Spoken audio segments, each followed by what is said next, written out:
রাষ্ট্রপতি রাজনৈতিক দলগুলোর সাথে আলোচনা করে যে নির্বাচন কমিশন গঠন করবেন আওয়ামী লীগ তা মেনে নেবে। দশম জাতীয় সংসদের ত্রয়োদশ অধিবেশনের সমাপনী ভাষণে একথা জানান প্রধানমন্ত্রী শেখ হাসিনা। গণতন্ত্র ও উন্নয়ন নিয়ে কথা বলেন তিনি। বলেন, সরকারের নেয়া নানা পদক্ষেপে বাড়ছে বিদেশি বিনিয়োগ। ত্রয়োদশ অধিবেশনের সমাপনী ভাষণে প্রধানমন্ত্রী শেখ হাসিনা নির্বাচন কমিশন পুনর্গঠন নিয়ে কথা বলেন। উঠে আসে বিএনপির প্রস্তাবনার বিষয়টিও। তিনি জানান, রাষ্ট্রপতি সব দলের সাথে আলোচনা করে যে সিদ্ধান্ত নেবেন তাই মেনে নেবে তার দল। আমরা নিশ্চয়ই মহামান্য রাষ্ট্রপতি কি করেন সেটা আমরা দেখব এবং সেইভাবে আমরা মেনে নেব। কাজেই আমরা নির্বাচনটা অবাধ হোক, সুষ্ঠু হোক, নিরপেক্ষ হোক, সবসময় সেটাই চাই। সংসদ নেতা বিভিন্ন ক্ষেত্রে দেশের অগ্রগতি তুলে ধরেন। বলেন, দেশে গণতন্ত্র আছে বলেই উন্নয়ন কর্মকাণ্ড ত্বরান্বিত হচ্ছে। দেশি বিদেশি বিনিয়োগের পরিমাণ ক্রমশ বাড়ছে।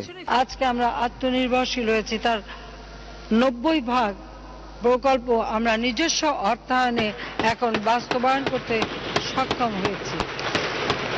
পদ্মা সেতু নির্মাণ কাজ এগিয়ে চলছে, সেই সাথে সাথে অবকাঠামোগত উন্নয়ন ব্যাপকভাবে আমরা করে যাচ্ছি। রোহিঙ্গা ইস্যুতে বাংলাদেশের অবস্থান পুনর্ব্যক্ত করেন প্রধানমন্ত্রী। জানান, মানবিক দিক বিবেচনায় এরই মধ্যে আশ্রয় নেওয়া রোহিঙ্গাদের সহায়তা করছে বাংলাদেশ। মানবতার খাতিরে তাদের কিন্তু আমরা আশ্রয় দিয়েছি, তাদের খাদ্য, আশ্রয় সব ব্যবস্থাই করা হয়েছে। তাছাড়া আন্তর্জাতিক সংস্থা, আপনারা জানেন যে রোহিঙ্গা ক্যাম্পে UNHCR সহ IOM তারাই কিন্তু কাজ করে এবং আন্তর্জাতিক সংস্থার মাধ্যমেই সেখানে রিলিফ দেওয়া হয়। এবারের 5 কার্য দিবসের সংক্ষিপ্ত অধিবেশনে 5টি বিল পাস হয়। উত্থাপিত হয় বাল্য বিয়ে নিরোধ আইনের মতো আলোচিত কয়েকটি বিল। আমি এখন বিলের সংশোধনীগুলো ভোটে দিচ্ছি। সৌরভ হোসেন। শুরু থেকেই বিতর্কিত হলে কাজ করা অসম্ভব হয়ে পড়ে নির্বাচন কমিশনের। তাই এই বিতর্ক এড়াতে নতুন কমিশন গঠন করা উচিত সবার মতামতের ভিত্তিতে। নির্বাচন কমিশন গঠন নিয়ে বিএনপির প্রস্তাবের প্রতিক্রিয়ায় এসব কথা বলেন সাবেক একজন নির্বাচন কমিশনার। আর সাবেক একজন মন্ত্রী পরিষদ সচিব বলছেন, ইসি গঠন নিয়ে সুনির্দিষ্ট আইন না থাকলেও সদিচ্ছা থাকলে সবার কাছে গ্রহণযোগ্য কমিশন গঠন করতে পারে সরকার। আর নির্বাচনের সময় একটি নিরপেক্ষ সরকার গঠনের পরামর্শ দিয়েছেন সাবেক উপদেষ্টা আকবর আলী খান। আরিফুল সাজ্জাদ জানাচ্ছেন বিস্তারিত।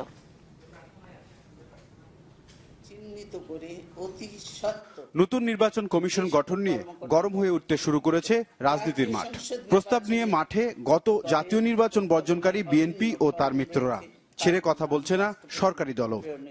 সকল রাজনৈতিক দলের ঐক্যমতে কনসেনসাস ভিত্তিতে নির্বাচন কমিশন গঠন করতে হবে।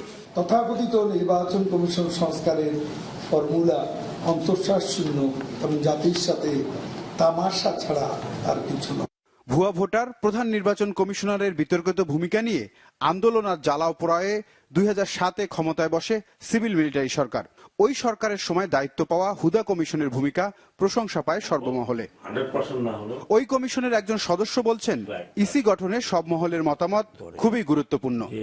ক্ষমতাসীন দল বা সরকার যে নির্বাচন কমিশন দেবে সেটা হয়তো সর্বসম্মতিক্রমে হবে না, তাহলে সেখানে একটা বিতর্ক সৃষ্টি হয়। সর্বসম্মতিক্রমে যে কোনো পদ্ধতি যদি অ্যাডাপ্ট করে একটা ইলেকশন কমিশন দাঁড়া করানো যায়, তাহলে সেটা নিয়ে বিতর্ক ওঠে না। অনেকটা ঢাকঢোল পিটিয়ে 2012 সালে গঠন করা হয় মেয়াদের শেষ প্রান্তে দাঁড়ানো সাবেক আমলা কাজী রকিবউদ্দিনের নেতৃত্বাধীন বর্তমান কমিশন।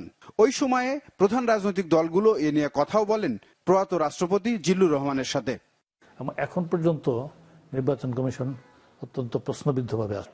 প্রথম কয়েকটি নির্বাচন নিয়ে প্রশ্ন না থাকলেও 2014 জাতীয় নির্বাচন এবং তার পরের স্থানীয় সরকার নির্বাচনগুলো নিয়ে চরম বিতর্কের মুখে পড়ে রকিবউদ্দিন কমিশন। সাবেক মন্ত্রিপরিষদ সচিব গভীরভাবে বিশ্লেষণ করেছেন এর কারণ। তিনি বলছেন, নির্বাচনের সময় ইসিকে অনেকটাই নির্ভর করতে হয় সরকারের উপর। যেখানে কমিশন বিতর্কিত, সেখানে নির্বাচন কমিশনের কর্মকর্তাদেরকে যুক্ত করলে যেটা একটা হবে, সেখানে এটা আশা করা যায় না। সরকারকে তো সহযোগিতা লাগবেই, কারণ সরকারের প্যারাফার্নাল নিয়েই তারা কাজ করে। সরকারের মাঠ প্রশাসন, সরকার পুলিশ, তারপরে আপনার আধা সামরিক বাহিনী এবং জাতীয় নির্বাচনের সামরিক বাহিনী ব্যবহারের কালচার আমাদের দেশে আছে। সুষ্ঠু নির্বাচনের পরিবেশ আনতে না পারা কিংবা রাজনৈতিক দলগুলো সমঝোতায় না আসতে পারায় সাবেক তত্ত্বাবধায়ক সরকারের উপদেষ্টার পদ ছেড়েছিলেন আকবর আলী খান। সাবেক এই আমলাও বলছেন, নির্বাচনের সময় সরকারের নিরপেক্ষ ভূমিকার কোনো বিকল্প নেই। আমার মনে হয় না যে শুধুমাত্র নির্বাচনকালীন সরকারকে প্রতিষ্ঠা করতে পারলেই বাংলাদেশে নির্বাচন সুষ্ঠু হবে।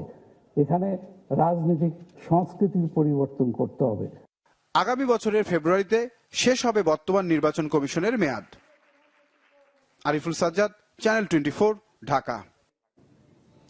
নির্বাচন কমিশন গঠন নিয়ে বিএনপি যে সুপারিশই দেবে ক্ষমতায় টিকে থাকতে তা প্রত্যাখ্যান করবে আওয়ামী লীগ।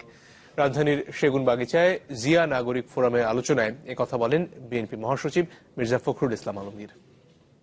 রিয়াকশনটা তারা আগেই তৈরি করে রেখেছিল যে যাই বলুক না কেন আমরা তা প্রত্যাখ্যান করবো। এই জন্যে যে আমরা আমাদের যে নীল নকশা, সেই নীল নকশাতেই আমরা এগিয়ে যাব। অর্থাৎ কোন রকম গণতান্ত্রিক কোন পরিসর সৃষ্টি না করে, স্পেস না দিয়ে, মানুষের জনগণের অধিকারগুলোকে কেড়ে নিয়ে আমাদেরকে ক্ষমতায় টিকে থাকতে হবে। কারণ আমরা জানি যে নির্বাচন যদি সুষ্ঠু হয়, অবাধ হয়, তাহলে আমরা